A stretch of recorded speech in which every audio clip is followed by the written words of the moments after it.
আজ আমি তৈরি করছি চারাপোনা মাছের তরকারি। তার জন্য প্রথমে মাছগুলো ভালো করে ধুয়ে নুন হলুদ মাখিয়ে রেখে দিলাম।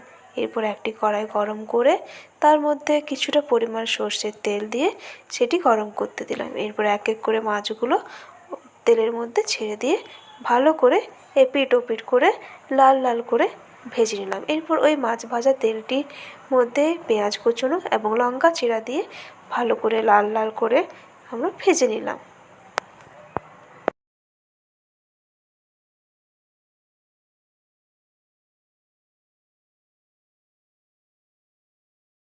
এরপর ভাজা হয়ে গেলে তার মধ্যে টমেটো কুচো দিয়ে ভালো করে আবার কিছুক্ষণ ভেজে নিলাম, যতক্ষণ না পর্যন্ত টমেটোটা গলছে।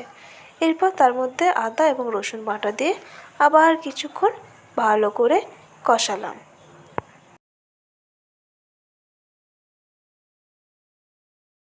এবার তার মধ্যে নুন, হলুদ, পরিমাণ মতো জিরে গুঁড়ো, ধনে গুঁড়ো, লঙ্কার গুঁড়ো দিয়ে ভালো করে আমাদের মিক্স করতে হবে, যতক্ষণ না পর্যন্ত আমাদের ওই মশলা কষানোর উপরে তেলটা ভেসে আসছে ততক্ষণ পর্যন্ত আমাদের কষাতে হবে। কষানো হয়ে গেলে তার মধ্যে ভেজে রাখা মাছগুলো দিয়ে দিতে হবে।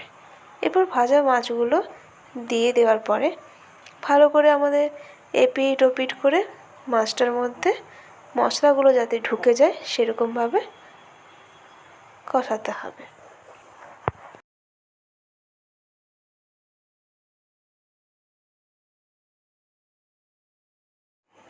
এরপর কিছুটা পরিমাণে জল দিয়ে ফুটতে দিতে হবে। আমার চারাপোনা রেডি।